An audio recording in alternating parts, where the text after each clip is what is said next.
Querido Esteban, buen lunes. Uy, qué tema interesante. Bueno, en general suelen serlo, pero ¿por qué nos gustan tanto las teorías conspirativas? ¿Cómo estás, Esteban? Buen día.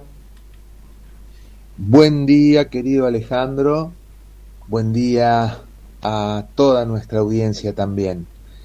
Bueno, hoy estamos en el último lunes de julio y se nos fue un mes mundialista y, y se nos fue dejando una palabrita que muchos no conocían quizás o alguna idea que por ahí no conocían, que era esto de las teorías conspirativas, ¿no? ¿Y qué son las teorías conspirativas? Bueno, primero arranquemos por teoría, ¿no? Teoría y práctica. La teoría es una forma ideal, es decir, en el campo de las ideas, de conocer algo, ¿no? Conocer algún tipo de vínculo, conocer algún tipo de funcionamiento, algún tipo de estructura. La teoría es una idea que el ser humano propone y que después obviamente se tiene que verificar, ¿no? En la práctica, empíricamente. Eh, y la palabra conspiración. Hay una conspiración cuando una persona o un grupo de personas deciden conscientemente afectar negativamente a una persona u otro grupo de personas, es decir, se juntan para idear alguna trama, alguna decisión, alguna mentira que perjudique a otros. Entonces, una teoría conspirativa es una forma de explicar algo que va a incluir la certeza de que alguien quiso hacerle daño a otro o a otros. ¿Y por qué tiene que ver esto? ¿Qué tiene que ver esto de las teorías conspirativas con una columna de salud mental? Bueno, nuestro cerebro busca certezas, ¿sí? Eh, Antropológicamente, nuestro cerebro en sus millones de años de evolución como mamíferos superiores intentó moverse a través de dos o tres grandes principios. Uno es el de la homeostasis, o sea, mantener el equilibrio químico, fisiológico, energético. El otro es el de la economía de movimientos, economía del funcionamiento biológico, y quizás el tercero, más acorde a la columna de hoy, es la búsqueda de certezas, ¿no? Y a nosotros los humanos nos inquietan muchos la incertidumbre, nos, no nos gusta la incertidumbre y aquellas cosas que no podemos explicar tratamos de descubrir cuál es el real funcionamiento o el real motivo o las causas que llevaron a determinada situación. Entonces, ahí surge el primer tema, Alejandro, que es todo aquello que nos cuesta racionalizar, que nos cuesta entender y por ende que nos cuesta aceptar, vamos a tener esa tendencia de buscarle alguna teoría, alguna explicación. ¿Y por qué las teorías conspirativas, no sé, hace siglos que vienen acompañando al hombre?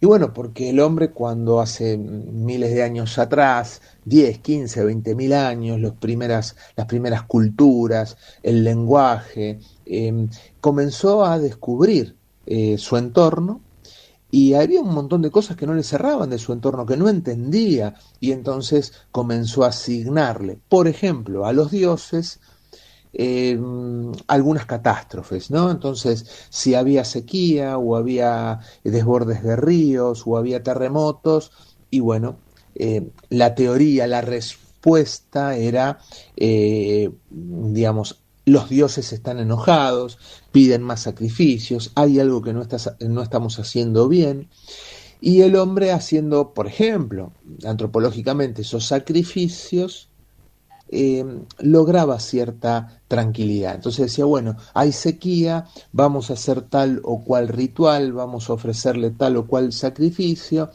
porque Dios o los dioses lo están necesitando y con eso van a cambiar su posición frente a nosotros. Las cábalas, los rituales, tienen mucho de esto, ¿no? Y las teorías conspirativas, lo mismo. Ahora bien, a veces a los seres humanos nos cuesta mucho aceptar la realidad.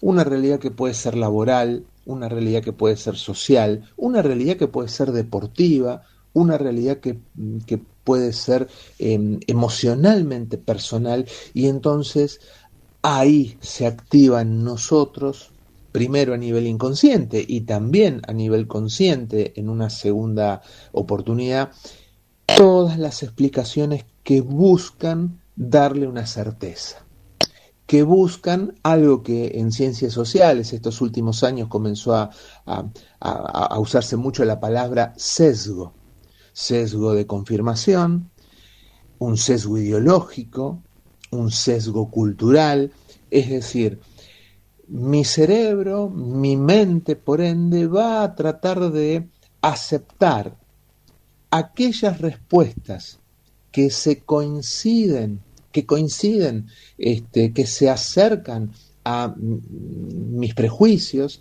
a mis ideas, a mis preconceptos, a mi propia experiencia de vida, y entonces esas respuestas posibles que están de alguna manera acorde a eso, las acepto y las tomo. Por eso las teorías conspirativas hay de todos los colores. Hay teorías conspirativas de derecha, teorías conspirativas de izquierda, teorías conspirativas religiosas, teorías conspirativas ateas, de la que se nos ocurra, porque los seres humanos somos tan distintos, tan disímiles en cómo entendemos y cómo nos relacionamos con el medio y con la realidad que nos rodea, que bueno, es como entrar en un supermercado, ¿no? A ver qué teoría conspirativa quiero, me cuadra más conmigo, con mi sesgo ideológico o mi sesgo cultural, y entonces digo, sí, es esto. Y obviamente la teoría conspirativa tiene otro elemento, Alejandro, que a todos nos va a sonar, que cuando uno está convencido, se convenció de algo, cualquier detalle, cualquier argumento Sí, va a ir para el lado de esa teoría conspirativa. Entonces decimos sí, porque Messi lloró de tal forma, sí. o tal jugador, fíjate lo que dijo entre líneas y cuando lo estaba diciendo miró para el costado, y entonces todos esos detalles que en otra oportunidad podrían haber pasado absolutamente desapercibidos o sin darle ningún tipo de peso, en la teoría conspirativa cobran una dimensión terrible, porque confirman esa hipótesis primera que la teoría conspirativa nos propone, ¿no? O sea, pasó tal cosa por esta otra cosa, ¿no?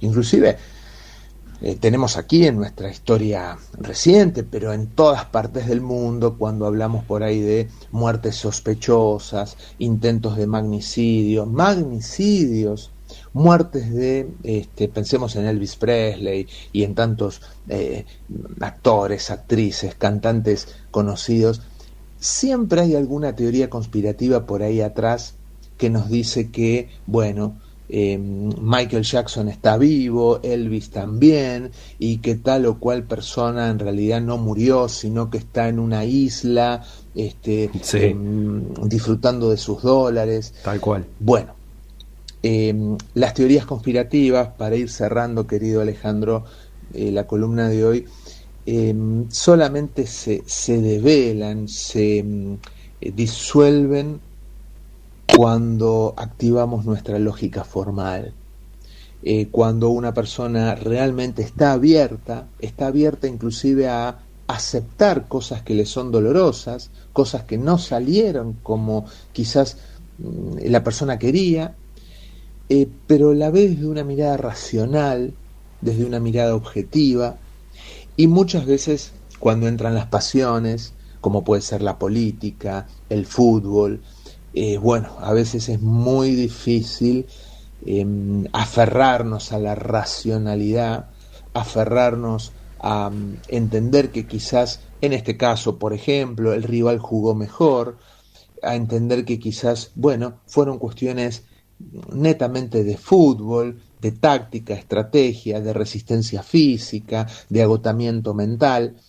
Y bueno, las pasiones a veces se resisten y van a buscar alguna de las teorías conspirativas que se ofrecen como en una carta de restaurante y cada uno elige la que mejor le cuadra. Bueno, nada, en el plano del fútbol, en el plano de alguna pasión, podríamos decir es algo que va a durar 15, 20 días o alguna teoría conspirativa que va a durar décadas. Lo que tenemos que revisar un poquito es qué nos pasa a nosotros en nuestra vida personal, familiar, social, laboral, con aquellas realidades que me cuestan aceptar, con aquellas realidades que no puedo entender, ¿sí? Eh, Abrámonos también a que el otro juega, abrámonos a que a veces nosotros, aún dando lo mejor de nosotros mismos, tal vez el resultado no sea el que soñábamos, pero que trabajar nuestra aceptación, trabajar la capacidad de soportar la frustración, la derrota, e incluso cuando hubo mucho, mucho esfuerzo, bueno, es algo que indudablemente nos acerca a, a la adultez, nos acerca a tener una mirada mucho más objetiva y clara de la realidad, aunque nos duela. Sí, Bueno, señor. querido Alejandro, un beso grande, nos vemos, si Dios quiere, el lunes que viene, y un abrazo y buena semana para toda nuestra audiencia. Chau, chau. Muchísimas gracias, querido Esteban. Como cada lunes con nosotros, en este caso, teorías conspirativas. Vaya si surgieron después de la disputa de la final de la Copa del Mundo entre Argentina y España.